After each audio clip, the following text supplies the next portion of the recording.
Өнгөрөх 1-р сард нийслэлийн засаг дарга Батуул Бүгд найрамдах Солонгос улсын Russensa корпорацийн ерөнхийлөгчийг хүлээн авч уулзах үеэр нийслэлийн өрхийн эмнэлгүүдэд зөөврийн зориултын шээсний шинжилгээний аппаратыг буцалтгүй тусламжаар олох болсон тухай мэдээлж байсан. Гэтэл нийслэлийн эрүүл мэндийн газар болон Солонгосын Russensa корпорац хоорондын гэрээний хүрээнд буцалтгүй тусламжаар орж ирэх уг 140 ширхэг шээсний шинжилгээний аппарат өнгөрөх 1-р сараас хойш нисхийн гайлын агуулгад төвжигдсээр байна. Учир нь уг тусламжийн аппаратуудыг оруулахад нэмэн өртгийн албан татвар нь хийгдэж байгаа юм. Энэ тухай бол одоо нийслэлийн эрүүл мэндийн газраас болдог бүхэл газар л хандсан. Эрүүл мэндийн яам өөрөө аваа дэмжиж энэ манай чухал юм гээд хөөцөлтөд дийлээгүй. Сангийн яамд сайдаас нь төрийн нарийн бичгийн дараасан бүх улсуудаас мэрэгчлэтнээс нэхлээд энэ мэдж байгаа. За улсын их хурлын 3 байнгын хороонд энийг асуудал тавьсан. Өргөдлийн байнгын хороо, төсвийн байнгын хороо, боловсрал нийгэм хамгааллын байнгын хороонд ерөнхий сайдад албан тоот явуулсан. За хэрэглэх газрын дарга баяр цогц сайдад явуулсан. Өнөөдрийн байдлаар бол шийдсэн юм одоохондоо бол бас байхгүй л. Тэр яригдж байгаа асуудал нь болохоор зөв зүйтэй байна. Монголд бол хэрэгтэй байна. Гэхдээ энийг заавал засгийн газрын хуралдаанаар оруулж засгийн газрын нөөцөөс гаргая л гэдэг л одоо яригдж байна. 100 хонсны дараа тэгж л яригдж байна.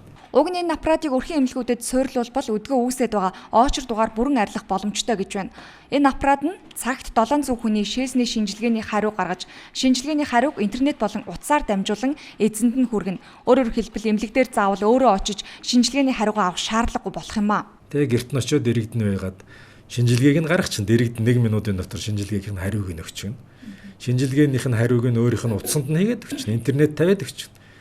Тэр өвчтөе иймэрхүүний үед та ийм юмыг анхаарах хэрэгтэй байх шүү гэд ингээд гаргаад өгчин те. Өөрөөр хэлбэл та хоолндоо энийг анхаар, ийм ингээд анхаарч тийм ээ.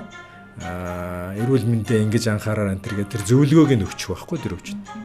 Тэгвэл өнөөдрийн байдлаар өрхийн болон дүүргийн эмнэлгүүдэд шинжилгээний очир дугаар нэг иймэрхүү байдалтай байна. За одоо манай эмнэлэгч нь одоо нийт 19 хорооны шинжилгээ хийгддэг. Энд одоо бүхэл одоо биохим, өндөрний цус, шээс гээд 19 хорооны шинжилгээ хийгддэг. Тэр дундаа бол шээс бол үнэхээр ачаал ихтэй байгаа. Одоо өрхүүдээс ихтэл одоо 10 шинжилгээ эрэхтэл 10 хороо яг өрхөөр хийгдэж байгаа байхгүй юу? Өрхийн одоо совилогч нар авчирч биднэрт өгдөг. Зөвхөн тэнд л 10 хийгтэл ингээд 100 болдог. Тэгээ босод 9 хороог нь бид нар бол өөрсдөө одоо гардаж одоо авж байгаа өдөрт хийх шинжилгээ нь 30 хүний л шинжилгээ хийх хэрэгтэй байхгүй нэг лаборант. Гэтэл одоо энэ бол 130-аас 150 гэдэг чинь асар их ачаалттай байгааг энэ л одоо шинжилтэй.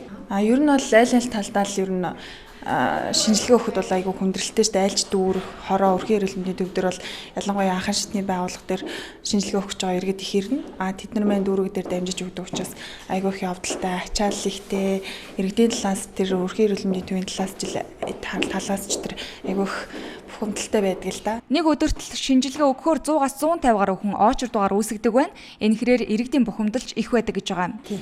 Одоо ингээл янз бүрийн зан аршинтай хүмүүс орж иж ш. Зарим нь бол одоо зөөлгөн намуу хүн байхад нэг хэсэг нь одоо нэг 2-3 хүн л одоо ингээл одоо орилж гашгаал эхлэх юм дээрээс тэр аяараа тэр хүмүүсийг урууддаг байхгүй. Өөрөөр хэлбэл байгууллага хоорондын бус зөвхөн засгийн газар хоорондын гэрээ хэлэлцээрийн хүрээнд оруулах тусламжийн барааг л нэмэн өртгийн албан татвараас чөлөөлөх боломжтой гэж байгаамаа. Ийм асуудлаас үүдэн дээрх аппаратуудыг галийн агуулгад өнөө хүртэл гацаасаар байна. Бид энэ талаар сангийн амнаас тодруулах гэсэн боловч энэ тал дээр бол тодорхой хариулт өгөх боломжгүй. Дээрээс нь дарга нар бол байхгүй гэсэн тайлбарыг өгч байна.